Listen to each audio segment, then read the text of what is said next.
Hey guys, so I'm making a small tutorial video, an old school tutorial video, if you will. I forgot my computer pen, so I can't use my actual computer. And I'll just do a small review for you guys. And if you remember from class, there are a few types of angles inside a polygon, right? Specifically, we want to talk and think about interior angles.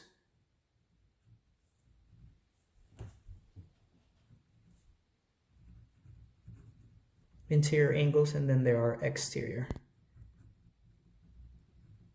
angles. Okay. So if we take a polygon, just any polygon, and here I'm just gonna make a very rough hexagon. Okay. It's got 6 sides, therefore making it a hexagon. Interior angles are these guys. So those are our interior angles. And I hope this is just review, and not that you guys are learning this for the first time. So remember that to find the sum of interior angles, what we had to do was break it into triangles. Now, depending on the number of sides that you had on your polygon, you'd have a certain amount of triangles. It always followed, however, that the number of triangles was given by this formula, n minus 2, where n represents the number of angles, right? So the sum was given by the number of triangles times 180, because the sum of interior angles in one triangle is 180. So here I have the number of triangles times 180. Okay, so to find the number of triangles, I take the number of sides or angles minus 2. That's the number of triangles inside a regular polygon. So we can verify that, or in just any polygon, sorry, not just a regular one. We can verify that by just breaking this into triangles like this. 1, 2, 3, and 4. 1, 2, 3, and 4. And of course, a hexagon has 6 sides. 6 minus 2 is 4. Therefore, we can make 4 triangles out of it. And then we also had, if we distribute this, we had 180 times n minus 360, which was the same thing, because this here is a result of distributing that into there. So we can use either one of those. Okay, for exterior angles, which are these guys over here, I'm going to use another pen.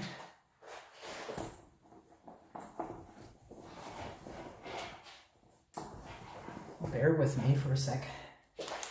Exterior angles are these guys over here.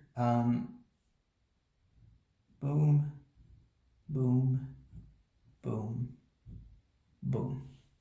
Okay, for those exterior angles, and of course, boom, the sum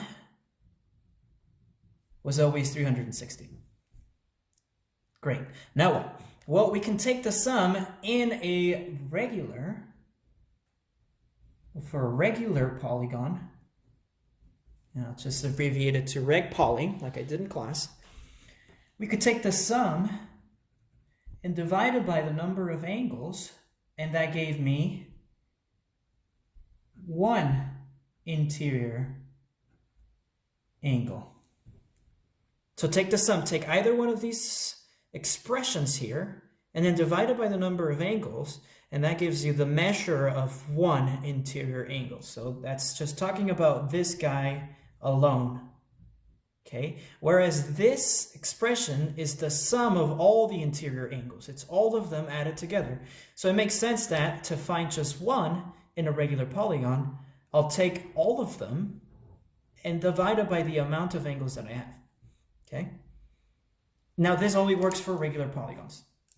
Okay, only works for regular polygons.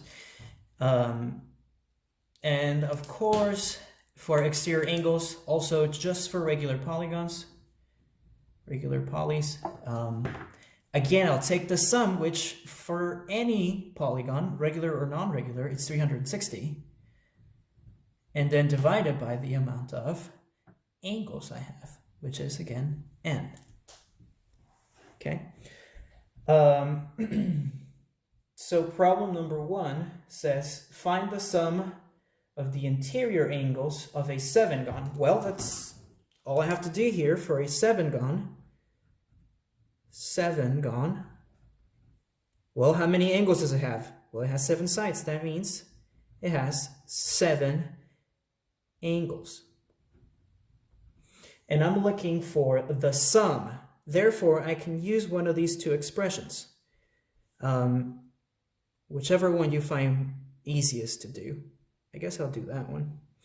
So then I'll do 180 times 7, because that's the number of angles, minus 360. And that will give me the sum of interior angles. Now, if they wanted just a measure of one interior angle, then I'll take this and divide it by the number of angles. So take this and divide it by 7. But for question number 1, they're asking us to find the sum. Therefore, we just use this expression here. Anyway, guys, I hope this is useful. I think the rest should be pretty straightforward. We welcome any more questions. Have a great day.